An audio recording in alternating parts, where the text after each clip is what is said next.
붉은 비단의 신부. 정순왕후 이야기. 15세 아이가 왕의 신부가 되던 날, 경복궁의 등불은 밤새 꺼지지 않았습니다. 1759년 6월 22일, 조선 역사상 가장 논란이 된 혼례식이 거행되었습니다.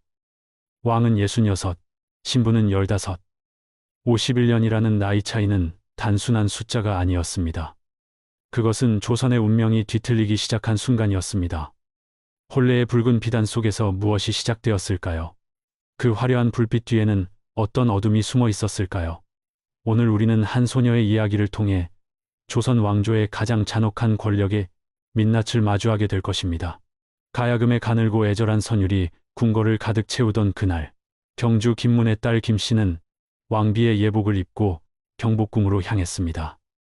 촛불이 수천 개나 켜진 대전 앞, 어린 신부는 자신이 역사의 덫속으로 걸어 들어가고 있다는 것을 알지 못했습니다. 궁녀들의 속삭임이 복도를 따라 흘렀고 느린 북소리가 그녀의 심장 박동과 겹쳐졌습니다. 붉은 비단으로 수놓인 치마가 대리석 바닥을 스치며 소리를 냈고 금빛 장신구들이 촛불에 반짝였습니다. 모든 것이 완벽했습니다. 그러나 완벽함 뒤에 가려진 것은 무엇이었을까요? 가래도감의 꾀에는 이렇게 기록되어 있습니다. 그날의 혼례는 예법의 완성이라 칭송받았으나 사람들의 마음은 서늘했다고. 의궤의 세밀한 기록들은 우리에게 그날의 광경을 생생하게 전해줍니다. 등불의 배치부터 가마의 행렬, 예물의 종류, 음식의 가짓수, 참석한 관리들의 명단까지 모든 것이 빠짐없이 기록되어 있습니다. 심지어 혼례식에 사용된 촛불의 개수와 배치, 향의 종류와 양, 음악을 연주한 악공들의 위치까지도 상세히 적혀 있습니다. 조선 왕조는 기록의 나라였고 특히 왕실의 중요한 행사는 한치의 오차도 없이 문서로 남겨졌습니다. 영조 35년, 왕은 조선을 안정시켰지만 궁궐은 피로 얼룩진 균형 위에 서 있었습니다. 노론과 소론의 대립, 사도세자의 비극, 당쟁의 격화. 영조는 탕평책으로 이 모든 것을 억누르려 했으나 그의 나이는 이미 60을 넘어서고 있었습니다. 1757년, 정성왕후가 세상을 떠나자 조정은 다시 후궁 간택에 나섰습니다. 왕에게는 새로운 왕비가 필요했습니다. 단순히 왕실의 체면 때문만은 아니었습니다. 정치적 균형을 유지하기 위해, 특정 가문과의 연대를 공고히 하기 위해, 그리고 무엇보다 노왕의 마지막 권위를 상징하기 위해 새로운 왕후가 필요했던 것입니다. 경주 김문은 오랜 명문가였습니다. 신라 왕족의 후손이라는 자부심을 가진 가문이었고 조선 시대에도 꾸준히 관직을 배출한 집안이었습니다. 노론 계열이면서도 극단적이지 않은 절묘한 위치에 있던 가문이었습니다. 영조는 바로 이런 가문에서 새 왕후를 맞이하고자 했습니다. 너무 강하지도 않고 그렇다고 약하지도 않은 적당히 균형을 맞출 수 있는 가문. 정순왕후 김씨가 선택된 이유는 여기에 있었습니다. 정순왕후 김씨. 1745년 12월 2일에 태어난 그녀는 간택 당시 겨우 14살이었습니다. 이듬해인 1759년 15의 나이로 66의 영조와 혼인했습니다. 어린 소녀에게 주어진 것은 영광이 아니라 짐이었습니다. 궁궐이라는 거대한 감옥, 왕후라는 무거운 직책, 그리고 노왕의 침전. 기록자는 조용히 남겼습니다. 그 혼례는 예법의 완성이라 하나 사람들의 마음은 서늘하였다고. 혼례식 당일, 의궤가 전하는 장면은 장엄했습니다. 왕의 가마와 왕비의 가마가 나란히 궁궐로 들어섰습니다. 수백 명의 관리들이 도열했고 악공들이 음악을 연주했습니다. 붉은 비단으로 장식된 전각, 금빛으로 빛나는 예복, 향기로운 향이 피어올랐습니다. 대전의 마루에는 용과 봉황이 그려진 병풍이 둘러쳐졌고 천장에는 오색 비단이 드리워졌습니다. 궁녀들은 새하얀 저고리와 붉은 치마를 입고 양쪽에 늘어섰으며 내관들은 검은 사모관대를 갖춰 입고 예를 갖췄습니다. 모든 것이 완벽했습니다. 그러나 그 완벽함 속에서 한 소녀는 떨고 있었습니다.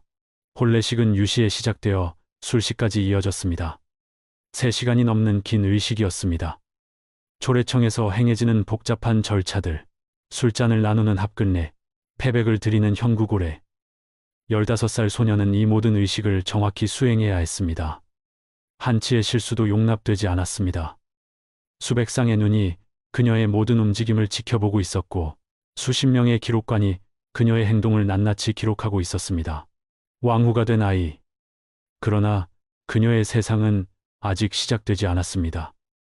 혼례 이후 정순왕후의 삶은 침묵으로 가득했습니다.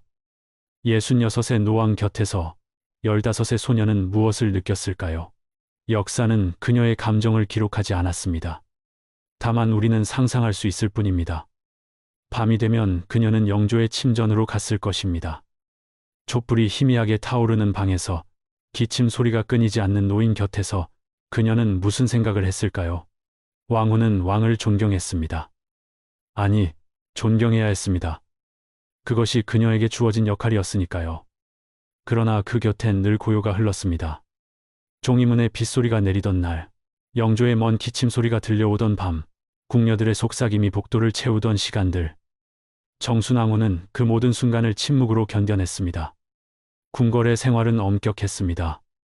왕으로서 지켜야 할 예법이 무수히 많았고 매일매일이 긴장의 연속이었습니다. 아침에 일어나는 시간부터 잠자리에 드는 시간까지 입는 옷과 먹는 음식, 말하는 방식과 걷는 자세까지 모든 것이 규정되어 있었습니다. 그녀는 글과 예법을 익혔습니다. 왕으로서 갖춰야 할 모든 것을 배웠습니다. 사서삼경을 읽고 궁중예법을 외우고 자수와 서예를 익혔습니다. 그러나 그녀가 정말로 배운 것은 다른 것이었습니다. 웃음 대신 침묵으로 살아남는 법, 감정을 드러내지 않고 관찰하는 법, 권력의 흐름을 읽고 때를 기다리는 법. 궁궐은 살아있는 정치의 현장이었고 왕후는 그 중심에 있었습니다. 비록 15의 어린 나이였지만 그녀는 빠르게 배워야 했습니다. 생존을 위해서 누군가는 말했습니다. 그 아이의 미소는 금실보다 차갑다고. 궁녀들 사이에서 떠도는 소문이었습니다. 정순왕후는 아름다웠지만 차가웠고 총명했지만 감정이 없어 보였다는 것입니다. 그러나 그것이 정말 그녀의 본 모습이었을까요? 아니면 그녀가 살아남기 위해 만들어낸 가면이었을까요? 15살 소녀가 66 노인의 아내가 되어야 하는 상황에서 차가움은 자기 보호의 방법이었을지도 모릅니다. 세월이 흘렀습니다. 1760년, 1761년, 1762년. 정순왕후는 묵묵히 왕후의 자리를 지켰습니다. 영조는 점점 더 늙어갔고 정순왕후는 점점 더 궁궐의 생활에 익숙해졌습니다. 그녀는 이제 단순히 왕후가 아니었습니다. 그녀는 정치적 존재가 되어가고 있었습니다.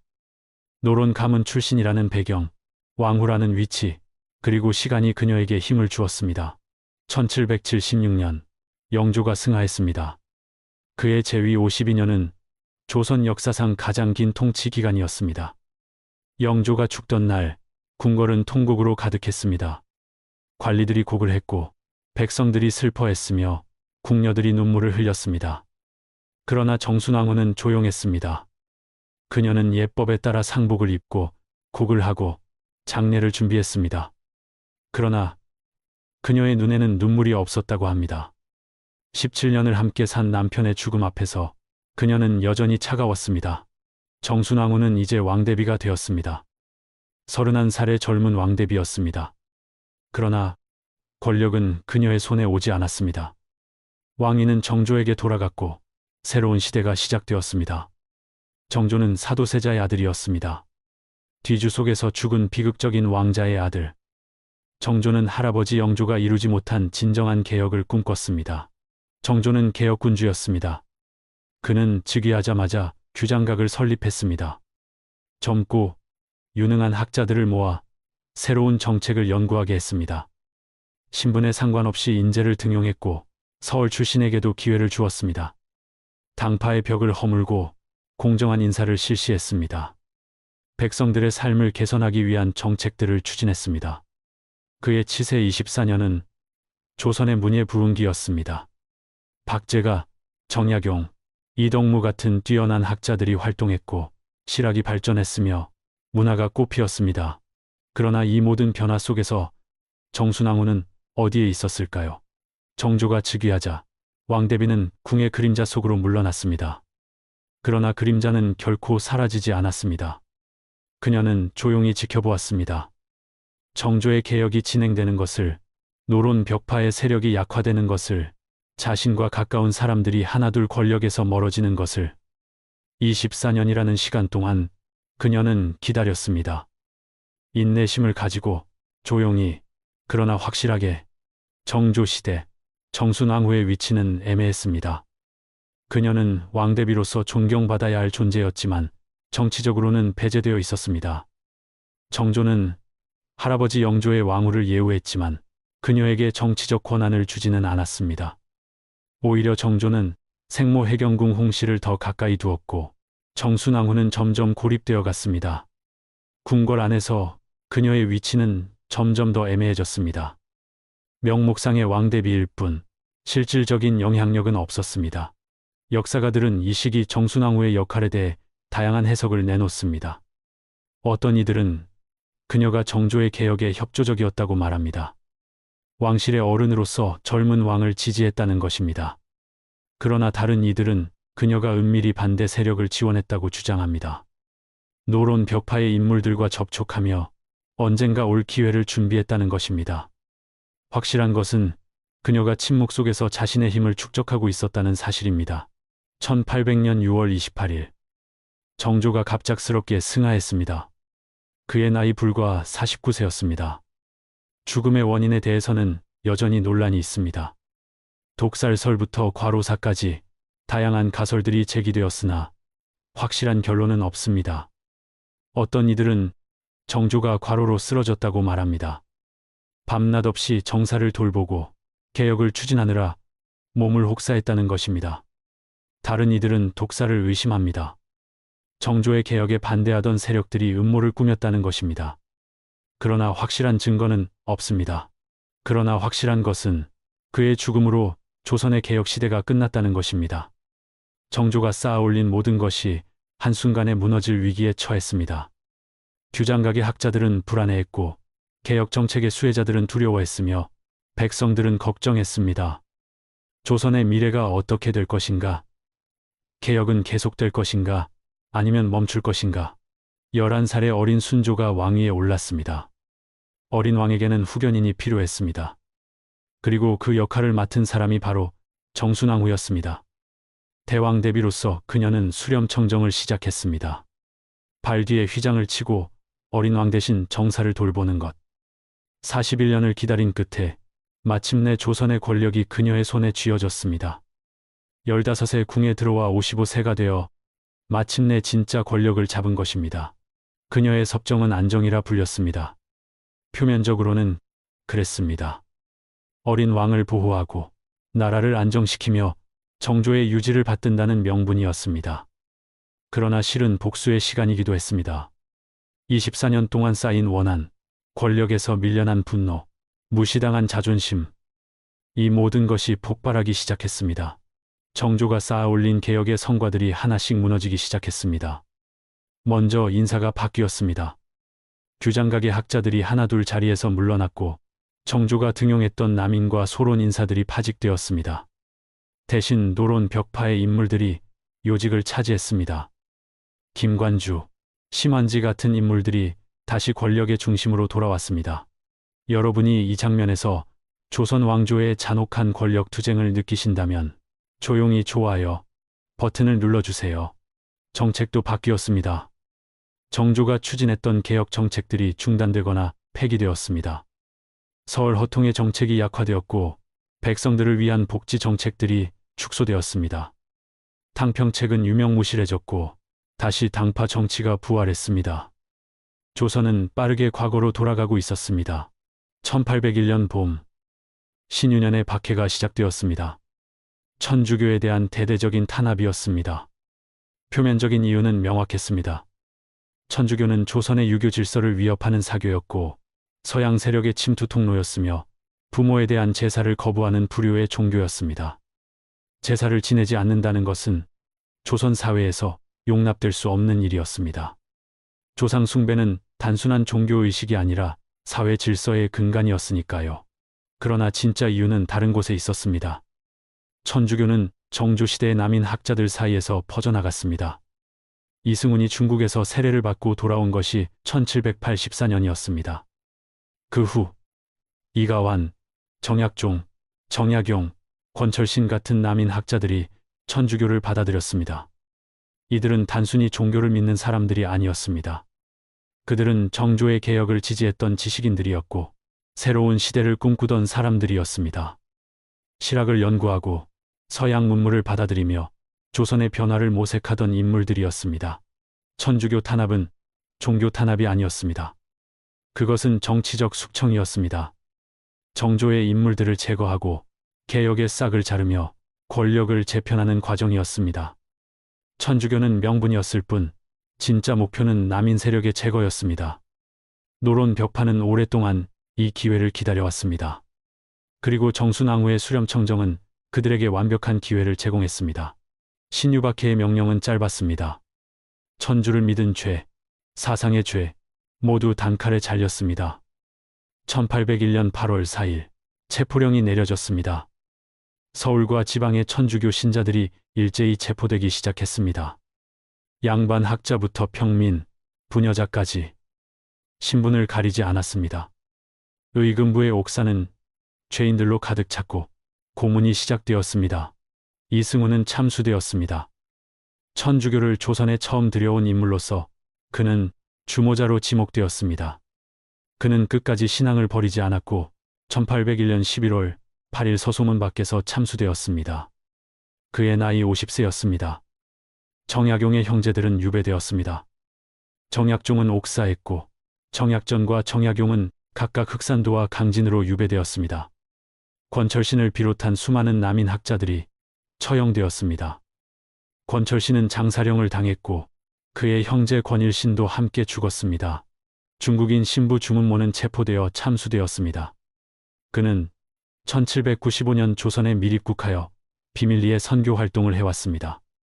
정조 시대에는 묵인되었지만 정순왕후의 수렴청정이 시작되자 상황이 바뀌었습니다. 그는 자수하여 1801년 5월 30일 세남토에서 참수되었습니다. 그의 목은 효수되어 여러 날 동안 거리에 내걸렸습니다.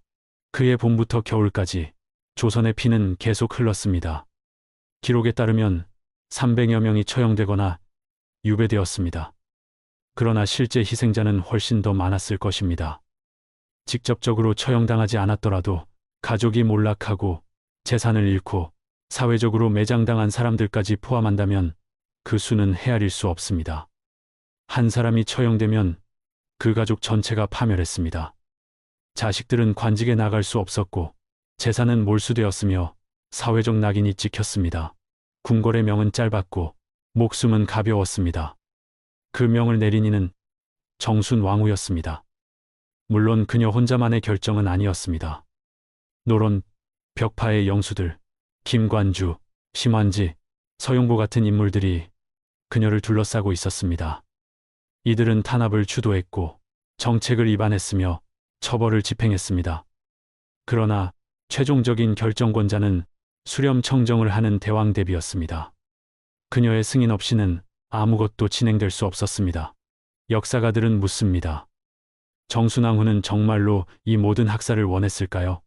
아니면 그녀는 단지 주변 세력들의 도구였을까요? 이 질문에 대한 확실한 답은 없습니다. 원궁, 원들, 이 기록은 그녀의 내면을 보여주지 않습니다. 다만 우리가 알 수 있는 것은 그녀가 이를 막지 않았다는 것입니다.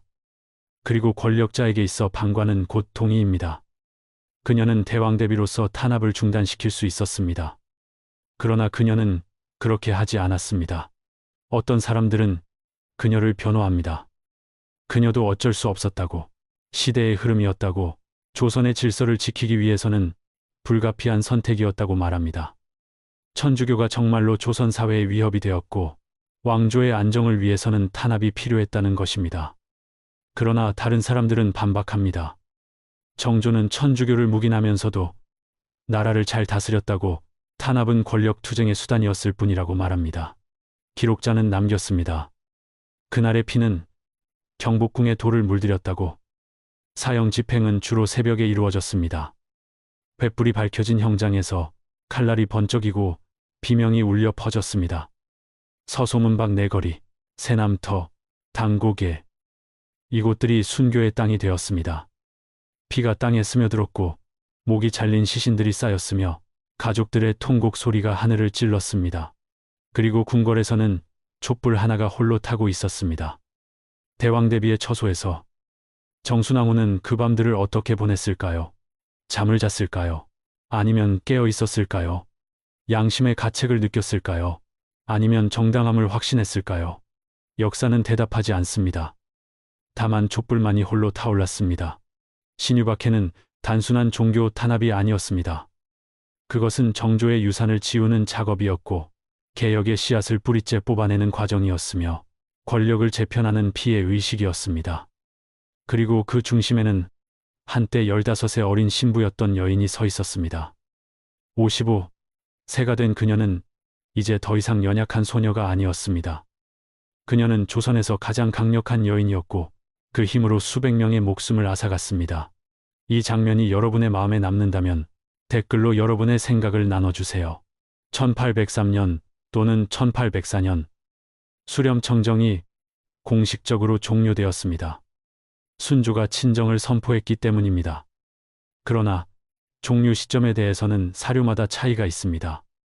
한국학중앙연구원의 한국민족문화대백과 사전 순조 항목에 따르면 수렴청정은 4년간 지속되었고 1804년 순조 4년에 친정이 시작되었다고 기록되어 있습니다. 그러나 다른 자료들은 1803년을 끝으로 보기도 합니다. 이 차이는 수렴청정의 종료를 어떻게 정의하느냐의 문제입니다. 공식적인 선포와 실질적인 권력의 양은 다를 수 있습니다. 순조가 친정을 선포했다고 해서 정순왕후의 영향력이 즉시 사라진 것은 아니었습니다. 대왕대비로서 그녀는 여전히 궁궐에서 가장 높은 어른이었고 그녀의 의견은 무시될 수 없었습니다. 실질적인 권력의 양은 점진적으로 이루어졌을 것입니다. 그러나 피로 세운 평화는 오래가지 못했습니다. 수렴청정이 끝난 후 정순왕후는 다시 궁궐의 그림자 속으로 물러났습니다. 이번에는 영원히 그녀가 심어놓은 노론 벽파의 인물들이 조정을 장악했지만 그들도 결국 내부 분열로 약화되었습니다. 김관주와 심한지는 서로 경쟁했고 벽파 내부에서도 파벌이 생겨났습니다. 권력은 결국 외척의 손으로 넘어갔습니다. 순조의 치세는 세도 정치의 시작이었습니다. 순조의 장인 김조순이 권력을 장악했고 안동 김씨 세도가 시작되었습니다. 이후 풍양조 씨가 권력을 나눠 가졌습니다. 왕권은 약화되었고 외척과 세도가들이 나라를 좌지우지했습니다.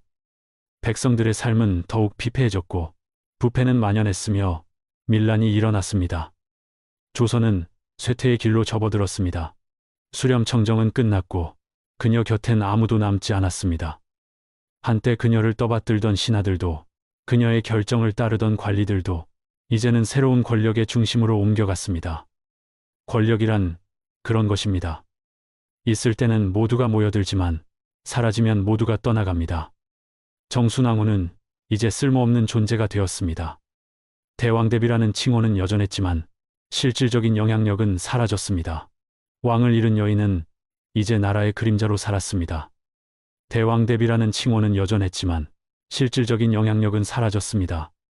그녀는 창덕궁의 한 처소에서 조용히 시간을 보냈습니다. 책을 읽고 불공을 드리고 가끔 궁녀들과 이야기를 나누며 그녀의 하루는 단조로웠습니다. 아침에 일어나면 간단히 식사를 하고 경전을 읽었습니다. 오후에는 자수를 놓거나 서예를 했습니다. 저녁에는 다시 불경을 읽고 잠자리에 들었습니다. 밤이면 그녀는 무엇을 생각했을까요?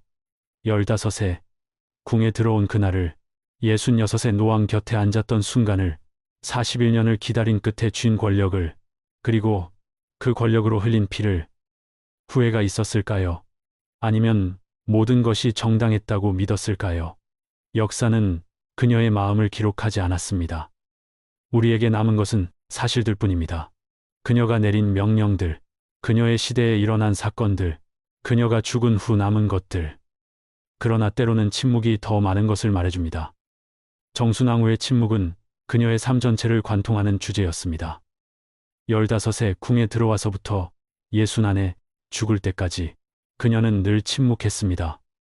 감정을 드러내지 않았고 생각을 말하지 않았으며 마음을 열지 않았습니다. 그녀의 마지막 겨울, 궁의 바람은 눈보다 차가웠습니다. 1805년은 혹독한 추위로 시작되었습니다. 정순왕후의 건강도 나빠지고 있었습니다. 61살의 나이는 당시로서는 장수였지만 그녀의 몸은 지쳐 있었습니다. 46년간의 궁궐 생활, 끊임없는 긴장, 권력 투쟁의 스트레스, 이 모든 것이 그녀의 몸을 갉아먹었습니다. 1805년 2월 11일, 정순왕후는 61살의 나이로 승하했습니다. 그녀는 46년 동안 왕후와 왕대비, 대왕대비로 살았습니다. 15세 궁에 들어와 61의 궁에서 생을 마감했습니다. 그녀의 전생에는 궁궐이라는 감옥 안에서 보낸 것이었습니다. 담장 밖의 세상을 구경할 기회도 거의 없었고 자유로운 삶을 살아본 적도 없었습니다. 그녀는 영조와 함께 원릉에 안장되었습니다. 죽어서도 그녀는 그 노왕의 곁을 떠날 수 없었습니다. 원릉은 경기도 구리시에 있는 영조의 능입니다. 동구릉 경내에 위치해 있으며 정순왕후의 능은 영조의 능 옆에 조성되었습니다. 두 능은 하나의 영역 안에 있지만 각각 독립된 봉분을 가지고 있습니다. 역사는 그들을 부부로 기록했고 죽음조차 그들을 갈라놓지 못했습니다. 시간은 흘렀습니다. 그러나 피의 기억은 왕릉의 돌 사이에 남아 있었습니다.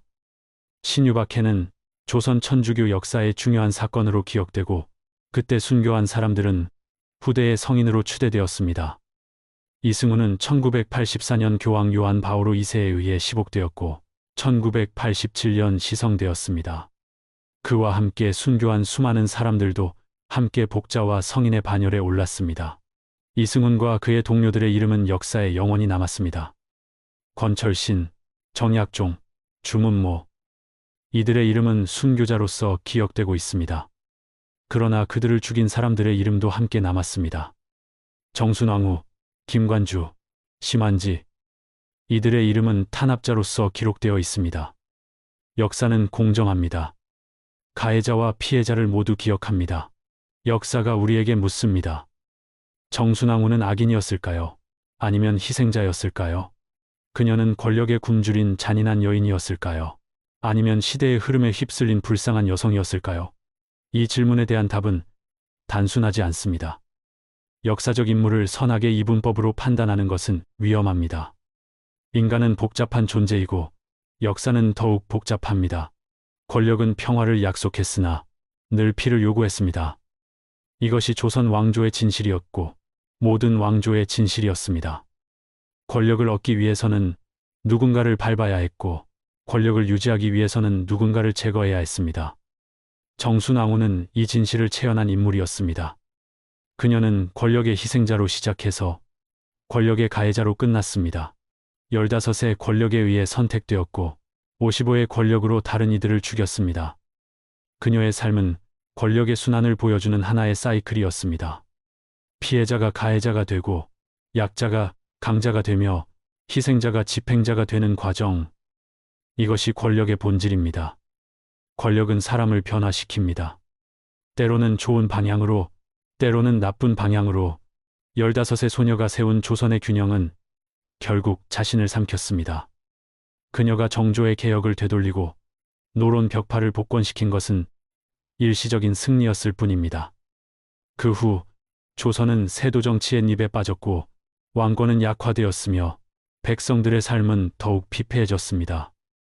그녀가 지키려 했던 질서는 오히려 그녀의 선택으로 인해 붕괴되기 시작했습니다.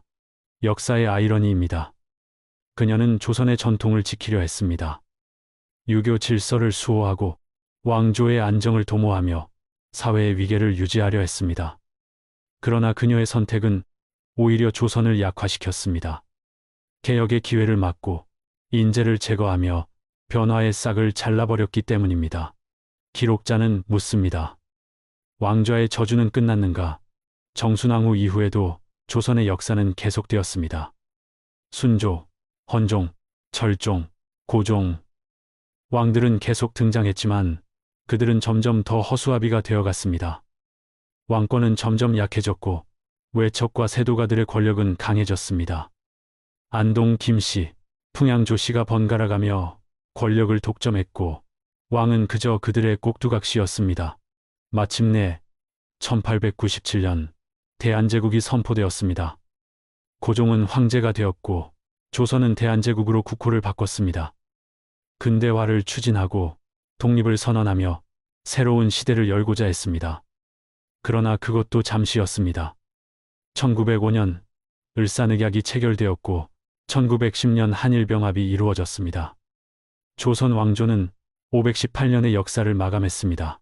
정순왕후의 선택이 조선의 멸망을 직접적으로 초래했다고 말할 수는 없습니다. 역사는 한 사람의 결정으로만 움직이지 않습니다. 조선의 멸망에는 수많은 요인들이 복합적으로 작용했습니다. 내부의 부패, 외세의 침략, 시대적 변화에 대한 대응 실패. 이 모든 것이 조선을 멸망으로 이끌었습니다. 그러나 그녀의 선택이 조선의 쇠퇴를 가속화했다는 것은 부인할 수 없습니다. 개혁의 길을 막고 진보적 인재들을 제거하고 구체제를 고수한 것. 이 모든 것이 조선의 미래를 어둡게 만들었습니다. 만약 정조의 개혁이 계속되었다면 조선은 달라질 수 있었을까요? 근대화에 성공하고 독립을 유지할 수 있었을까요? 우리는 알 수 없습니다. 역사의 가정은 없으니까요. 이제 우리는 그녀의 이야기를 닫아야 합니다. 그러나 그녀의 이야기는 단순히 과거의 이야기가 아닙니다. 그것은 권력에 대한 이야기이고 선택에 대한 이야기이며 책임에 대한 이야기입니다. 15의 소녀에게 주어진 것은 무엇이었을까요? 영광이었을까요? 아니면 저주였을까요? 왕후의 자리는 축복이었을까요? 아니면 감옥이었을까요? 그녀에게 선택권은 있었을까요? 왕후가 되기를 거부할 수 있었을까요? 당시 조선 사회에서 왕후 간택은 거부할 수 없는 명령이었습니다. 선택된 가문은 영광으로 여겼고 선택된 소녀는 운명을 받아들여야 했습니다. 정순왕후에게 선택권은 없었습니다. 그녀는 15의 나이에 자신의 운명을 결정할 수 없었습니다. 그러나 권력을 쥐었을 때는 어땠을까요? 그때는 선택권이 있었습니다. 다르게 행동할 수 있었습니다. 정조의 개혁을 계승할 수도 있었고 천주교 탄압을 막을 수도 있었습니다. 그러나 그녀는 그렇게 하지 않았습니다. 그것이 그녀의 선택이었습니다. 그리고 우리는 그 선택의 결과를 마주하고 있습니다. 이 질문들에 대한 답은 우리 각자가 내려야 합니다. 역사는 사실을 기록하지만 의미를 부여하는 것은 우리의 몫입니다. 정순왕후를 어떻게 기억할 것인가는 우리의 선택입니다. 악녀로 기억할 것인가, 희생자로 기억할 것인가, 아니면 복잡한 시대를 살았던 한 인간으로 기억할 것인가. 정순왕후는 악인도 아니었고 성인도 아니었습니다. 그녀는 인간이었습니다. 두려움과 야망, 상처와 증오, 고독과 권력욕을 가진 한 인간. 그리고 그 인간이 내린 선택들이 역사를 만들었습니다. 좋은 역사는 아니었을지 몰라도 그것이 우리가 기억해야 할 역사입니다. 과거를 잊는 자는 과거를 반복한다는 말이 있습니다. 우리는 정순왕후의 이야기를 기억해야 합니다. 그녀의 실수를 반복하지 않기 위해서. 왕좌는 때로 축복이 아니라 저주입니다. 권력은 때로 자유가 아니라 감옥입니다. 정순왕후의 삶이 우리에게 가르쳐주는 것이 있다면 그것은 바로 이것일 것입니다. 권력을 얻는 것보다 중요한 것은 그 권력을 어떻게 사용하느냐입니다. 권력은 도구입니다. 그 자체로 선하지도 악하지도 않습니다. 중요한 것은 누가, 어떤 목적으로, 어떻게 사용하느냐입니다. 정순왕후는 권력을 복수를 위해 사용했습니다. 41년간 쌓인 한과 분노를 풀기 위해 자신을 무시했던 세력들을 제거하기 위해 권력을 휘둘렀습니다. 그 결과는 수백 명의 죽음이었고 조선의 쇠퇴였습니다. 만약 그녀가 권력을 화해와 통합을 위해 사용했다면 어땠을까요? 정조의 개혁을 계승하고 당파를 통합하며 조선의 미래를 열었다면 어땠을까요? 그녀의 한숨은 아직 궁궐에 머물러 있습니다. 창덕궁을 거닐다 보면 옛 건물들 사이로 바람이 불어옵니다. 그 바람 소리가 마치 누군가의 한숨 같다는 생각이 들 때가 있습니다. 500년 궁궐의 역사 속에서 얼마나 많은 한숨이 흘렀을까요? 왕들의 한숨, 왕후들의 한숨, 궁녀들의 한숨, 내관들의 한숨. 그리고 그 한숨들 중에서 정순왕후의 한숨은 어떤 소리였을까요? 후회의 한숨이었을까요? 아니면 분노의 한숨이었을까요? 붉은 비단 위에 남은 피의 얼룩은 역사가 씻지 못한 기억이었습니다. 1759년 6월의 그 화려한 혼례식, 수천 개의 촛불, 아름다운 음악, 완벽한 의례. 그러나 그 붉은 비단은 이미 예언이었습니다. 42년 후 흐를 피의 색을 미리 보여주는 역사는 때때로 상징을 통해 말합니다. 붉은 비단은 혼례의 상징이지만 동시에 피의 색이기도 합니다. 15의 소녀는 왕의 신부로 궁에 들었고 66의 왕은 그녀에게 나라를 남겼습니다. 그 선택의 대가로 조선은 피로 적신 평화를 얻었습니다. 그러나 그 평화는 진짜 평화가 아니었습니다.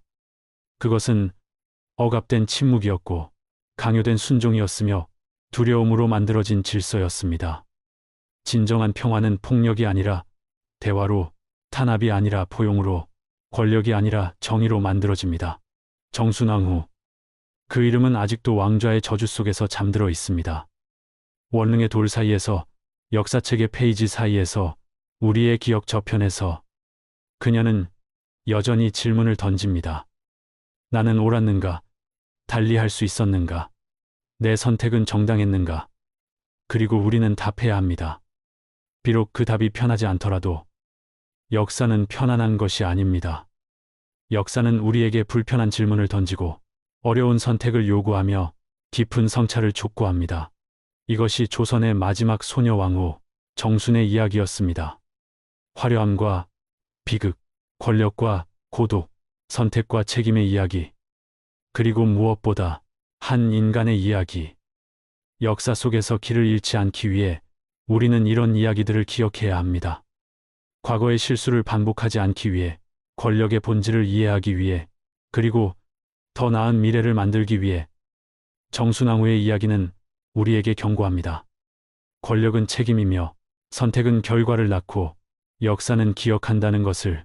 한국야사 잊힌 시간의 기록을 오늘 다시 들려드렸습니다. 이 이야기가 여러분의 마음에 남기를 바랍니다. 그리고 언젠가 여러분이 권력과 선택의 기로에 섰을 때 정순왕후의 이야기를 기억해 주시기를 바랍니다. 역사는 과거에 대한 이야기지만 동시에 미래를 위한 교훈입니다. 우리는 과거로부터 배우고 현재를 반성하며 미래를 준비합니다.